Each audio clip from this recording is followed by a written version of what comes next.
बिस्मिल्लाहिर्रहमानिर्रहीम। Exercise 4B का last question number 9 आज हम सॉल्व करेंगे। क्वेश्चन नंबर 9 की स्टेटमेंट है the line 2x - 2y is equal to 5 intersects the curve 2x² - x² - 26y - 35 is equal to 0 at 3 points. Part A, find the x coordinates of the points of intersection. Part B, find the gradient of the curve at each of the points of intersection. हम start करते हैं। तो हमें line की equation दी गई है 2x - 2y is equal to 5 और हमें इक्वेशन ऑफ कर्व दी गई है 2x² y -x² - 26y - 35 is equal to 0। अब इन दोनों इक्वेशन को हम साइमल्टेनियसली सॉल्व करेंगे। इसे हम इक्वेशन 1 कह देते हैं और इसी equation 2। From equation 1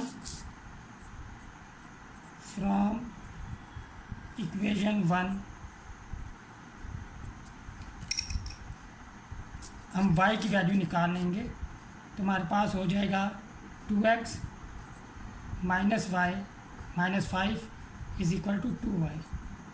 this implies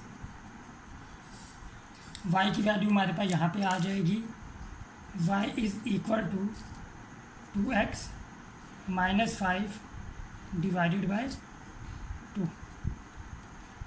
इसे हम इक्वेशन 3 का नाम दे देते हैं। अब ये वैल्यू हम पुट कर देंगे इक्वेशन 2 में। पुट इन इक्वेशन 2 तो 2x² इंटू y की वैल्यू हमारे पास 2x - 5 डिवाइडेड बाय 2, फिर -x² - 26y यानी 2x - 5 divided by 2 -35 is equal to 0। तो 2 और 2 कैंसिल हो जाएंगे। x के अंदर मल्टीप्लाई करेंगे हम 2x³ ये 2 और 2 कैंसिल 2x³ - 5x² - x² 2 और 26 कैंसिल आउट तो यहाँ पे 13 आएगा। 13 अंदर मल्टीप्लाई करेंगे तो 26x प्लस 65 माइनस साइन इस माइनस साइन को प्लस कर देगा -35 is equal to 0।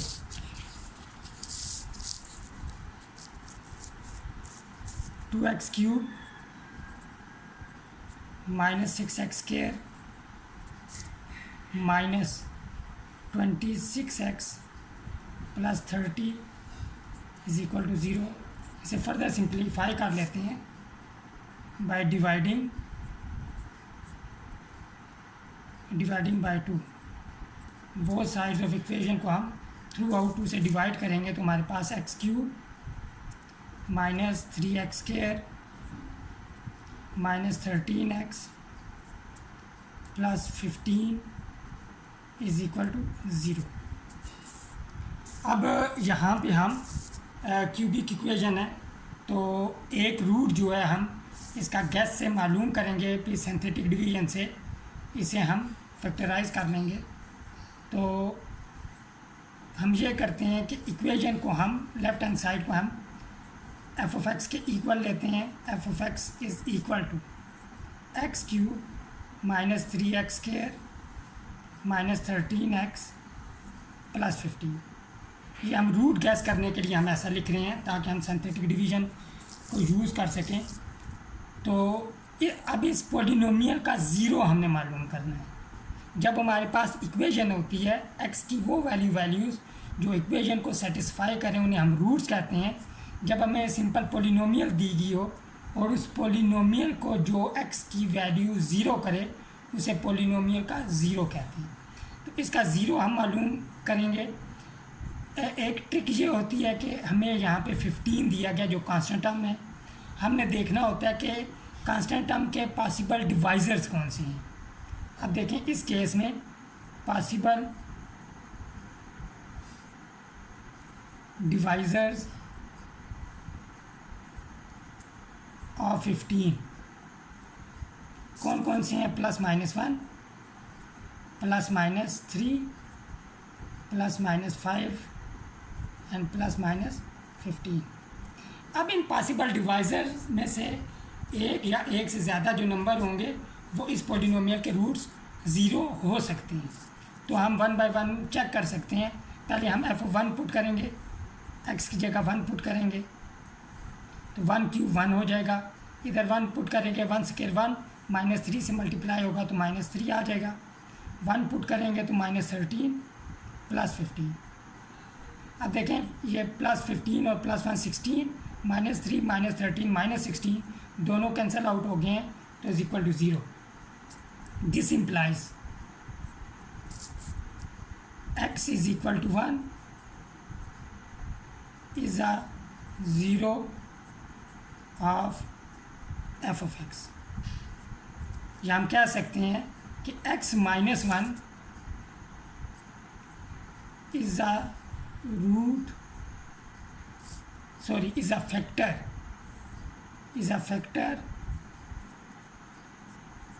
Of equation 4। हम इसे इक्वेशन 4 कह देते हैं। ज़ाहिर सी बात है जब x - 1 फैक्टर लेंगे तो क्यूबिक इक्वेशन रिड्यूस होगी, क्वाड्रेटिक इक्वेशन बन जाएगी। अब उस क्वाड्रेटिक इक्वेशन की टर्म्स कौन सी हैं और जो कोफिशिएंट कौन से होंगे x² x के, तो वो फाइंड करने के लिए हम सिंथेटिक डिवीज़न को अप्लाई करेंगे।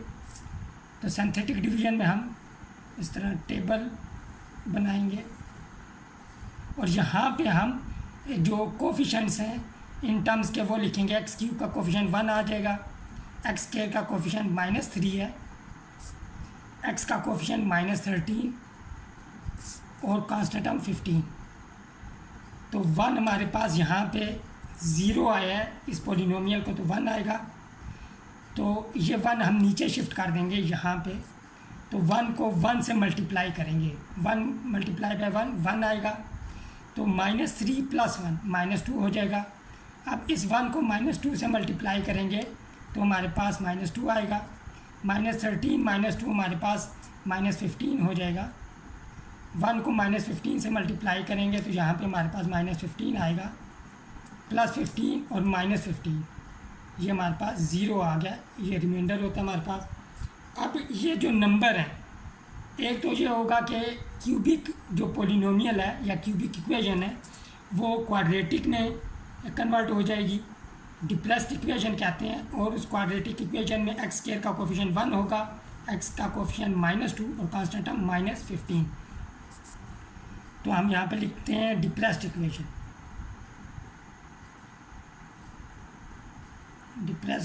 इक्वेशन, सच दैट हमारे पास x² -2x -15 is equal to 0।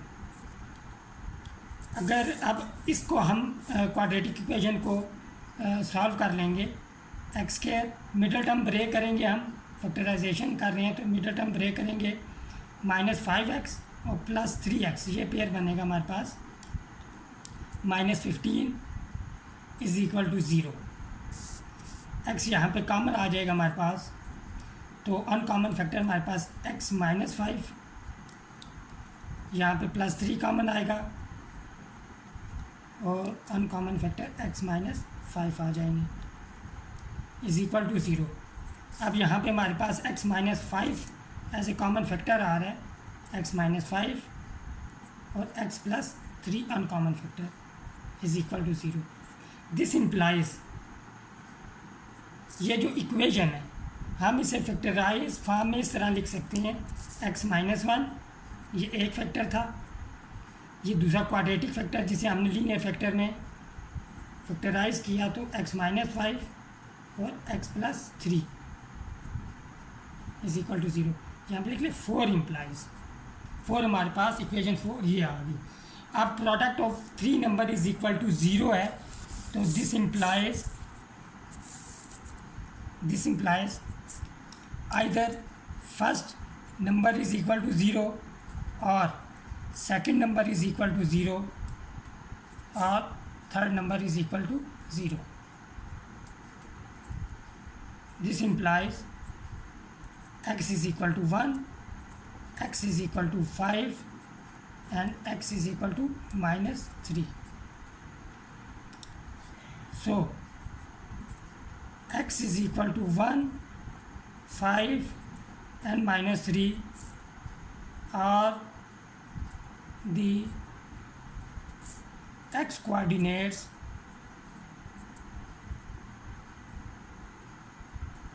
of points of intersection.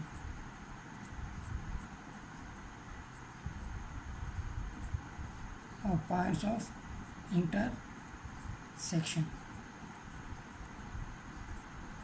1 and 2, जो हमें इक्वेशन 1 और 2 दी गई है।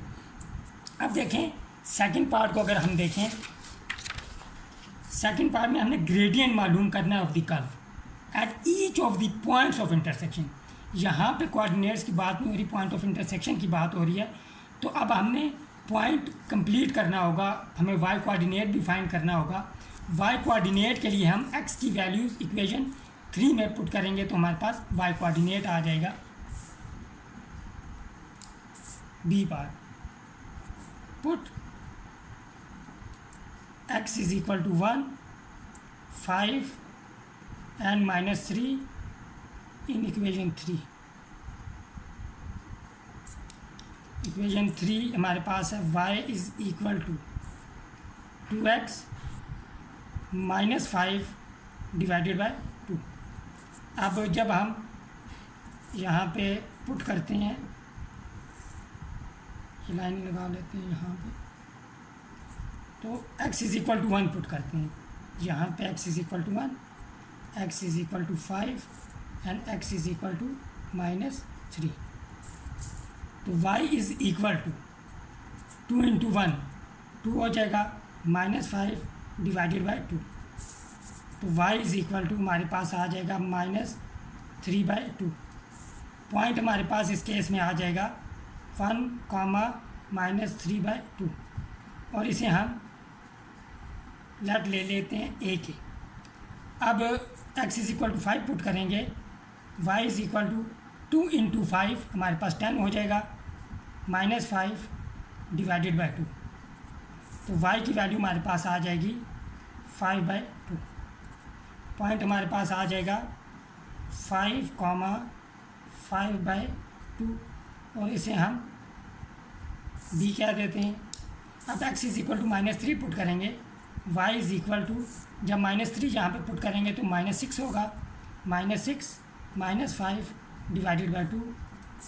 y कोऑर्डिनेट आ जाएगा पॉइंट ऑफ इंटरसेक्शन का इस केस में -11/2 और पॉइंट आ जाएगा हमारे पास -3, -11/2 और इसे हम c कह देते हैं। अब हमारे पास 3 पॉइंट्स आ गए हैं।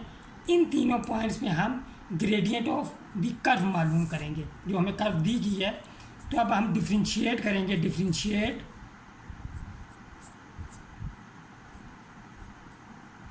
both sides of equation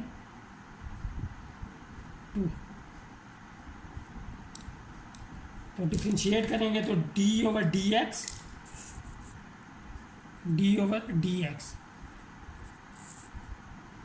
of 2x square y minus x square minus 26y minus 35 is equal to d/dx of 0। अब यहाँ पे देखें 2 पहले बाहर आ जाएगा, कांस्टेंट मल्टीपल रूल को यूज़ करेंगे तो 2 बाहर आ जाएगा। हम डेरिवेटिव लेंगे इस प्रोडक्ट का जब हम डेरिवेटिव लेंगे तो प्रोडक्ट रूल यूज़ होगा। तो हमारे पास first function as it is, derivative of second function dy/dx आ जाएगा, प्लस अब second function as it is और derivative of first function d x square over d x. अब इसका डेरिवेटिव लेंगे minus d x square over d x minus 26 और y का derivative लेंगे d y by d x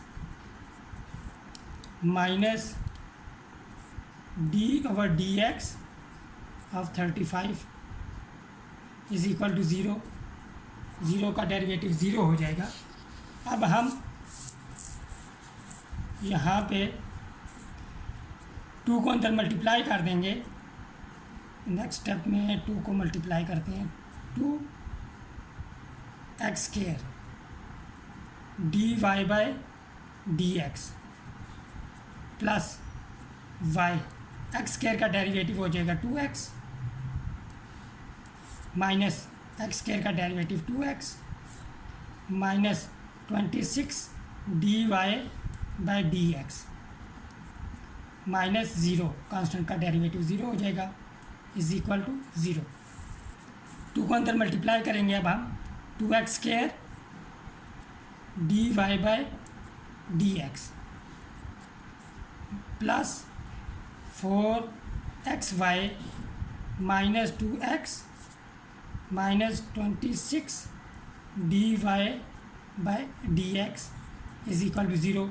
अब हम d y by d x वाले terms को कलेक्ट कर लेंगे, कॉमन आ जाएगा d y by d x और हमारे पास यहाँ पे 2 भी कॉमन आ रहा है तो हम 2 कॉमन आ जाएगा और d y by d x इन टर्म्स में से, तो यहाँ पे हमारे पास एक्स स्क्वायर और यहाँ पे माइनस 13 रह जाएगा और d y by d x right hand side पे लिख लेंगे। हमेशा जब भी d y by d x हम कॉमन लें उसे राइट साइड पे लिखना चाहिए। अब यहाँ पे देखें इनको हम उस तरफ शिफ्ट कर देंगे तो हमारे पास 2x माइनस 4xy हो जाएगा। तो d y by d x is equal to, ऊपर से हमारे पास 2 कॉमन आ जाएगा, 2x कॉमन आएगा, 2x कॉमन लिया हमने तो 1 माइनस 2y रह जाएगा divided bye 2x square minus 13। अब 2 और 2 कैंसिल हो जाएंगे तो हमारे पास ग्रेडियंट आ जाएगा, gradient of the curve at any point x comma y 1 minus 2y divided by x square minus 13। ये हमारे पास ग्रेडियंट आ गया। अब हमने इस ग्रेडियंट को पर्टिकुलर पॉइंट्स में मालूम करना है तो d y by d x at point A, हमारे पास पॉइंट ए है 1 कॉमा माइनस 3/2 तो x की जगह 1 पुट करेंगे। यहाँ पे हम 1 और माइनस y की जगह माइनस 3/2, 2 और 2 कैंसिल हो जाएंगे, माइनस 3 रह जाएगा, माइनस 3 इस माइनस साइन की वजह से प्लस 3 हो जाएगा डिवाइडेड बाय एक्स के 1 माइनस 13 क्योंकि x 1 है और यहाँ पे 4 डिवाइडेड बाय आ जाएगा हमारे पास minus 12 which is equal to minus 1/3। अब पॉइंट ए पे हमारे पास ग्रेडियंट माइनस 1/3 आ गया।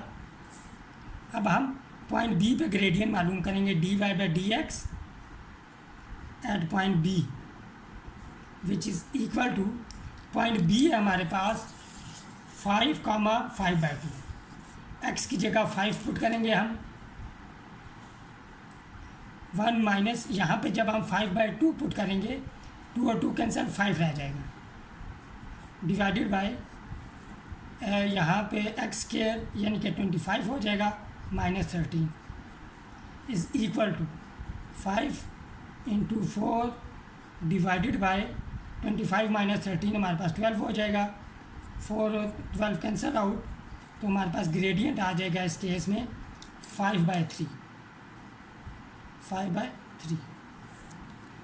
अब हम थर्ड पॉइंट पे ग्रेडियंट मालूम करेंगे d y by d x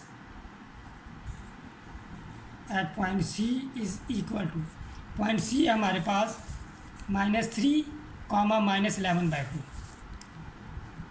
x की जगह -3 पुट करेंगे, 1 - 2y, वाई की जगह -11/2 पुट करेंगे तो 2 और 2 कैंसर, -11 रह जाएगा, इस माइनस साइन की वजह से +11 हो जाएगा, डिवाइडेड बाय -3² हमारे पास 9 हो जाएगा, -13 विच इज़ इक्वल टू -3, यहाँ पे 12 आ जाएगा, divided by 9 - 13 -4, minus sign cancel out हो जाएंगे, 4 3 12 हो जाएगा यहाँ पे, तो हमारे पास 9 आ जाएगा। इस केस में हमारे पास ग्रेडियंट जो है वो इज़ इक्वल टू 9 आ जाएगा। तो यहाँ पे क्वेश्चन 9 और एक्सरसाइज 4 भी ख़त्म हुई। मिलते हैं नेक्स्ट वीडियो में एक्सरसाइज 4C के साथ। टिल देन टेक केयर, अल्लाह हाफिज़।